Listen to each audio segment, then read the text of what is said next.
Hello বন্ধুরা, সবাইকে আমাদের চ্যানেলে স্বাগত জানাই। তো আমি আকাশ। তো এই ভিডিওতে আমি রিভিউ করবো মার্টিন মুভিটি। তো চলুন না সময় নষ্ট না করে ভিডিওটি শুরু করা যাক।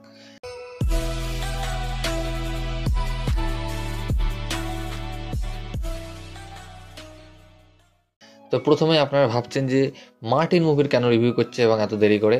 তো দেরি করে করছি কারণ সিনেমাটা আমার দেখার কোনো ইচ্ছা ছিল না, যদিও আমি সিনেমাটা দেখলাম। কারণ হচ্ছে যেহেতু আমি মাস সিনেমার ফ্যান, কি এত খারাপ রয়েছে সিনেমাতে।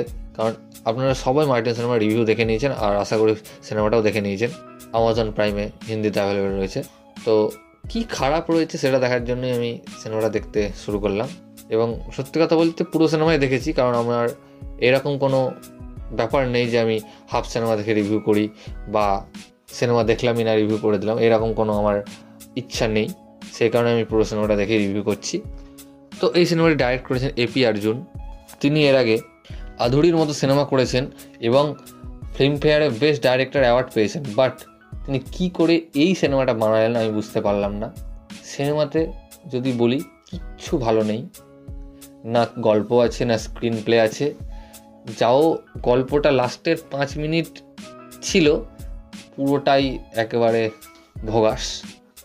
আর এই সিনেমার আমি উইকিপিডিয়াতে বাজেট দেখলাম প্রায় 80 থেকে 150 কোটি টাকা লেখা আছে। টাকাটা যে কিসে খরচ হয়েছে, না তারা টাকাটা খেয়ে ফেলেছে, উড়িয়ে দিয়েছে, ভগবানই জানে। কারণ না কারোর অ্যাক্টিং ভালো। এই সিনেমার যে অ্যাক্টর ধ্রুবা সার্জা, তিনিও ভালো অ্যাক্টিং করেন এবং গোটা সিনেমায় শুধু চিল্লে গেছেন। কি করছিলেন তিনি নিজেও জানেন না। আর গোটা সিনেমায় শুধু মার্টিন চলছিল। আর এই সিনেমাতে যে এত খরচ করা হয়েছে, সিনেমার যদি ভিএফএক্স সিজিআই আপনারা দেখেন হাসবেন, ভাববেন এর থেকে ইউটিউবাররা ভালো ভিএফএক্স সিজিআই দিতে পারবে। পুরো মনে হচ্ছিল যে গ্রিন স্ক্রিনের মধ্যে করা এবং কার্টুন লাগছে, একেবারে বাজে। হয়তো এই সিনেমাটা করার কারোর ইচ্ছাই ছিল না, পুরো কাস্টেরই যা তা করে বানিয়ে করে দিয়েছে জাস্ট রিলিজ করতে হবে বলে। আর গোটা সিনেমা জুড়ে শুধু একটা লাফিয়ে চলে যাচ্ছে, কি করার চেষ্টা করছে কেউ বলতে পারবে না। সিনেমাটোগ্রাফি মোটামুটি, ডায়লগগুলো তো সব থেকে বাজে। আর তার থেকেও বড় বাজে কথাটা হলো যে তারা এই সিনেমার সিকুয়েল করবে বলে শেষে কিছু সিন রয়েছে। আমি জানি না ডাইরেক্টর কি খেয়ে সিনেমাটা বানিয়েছে এবং ভেবেছে যে এই সিনেমাটার সিকুয়েল হতে পারে, এবং সে ভাবলো কি করে যে এই সিনেমাটা আমি যখন রিলিজ করবো যে হিট করবে।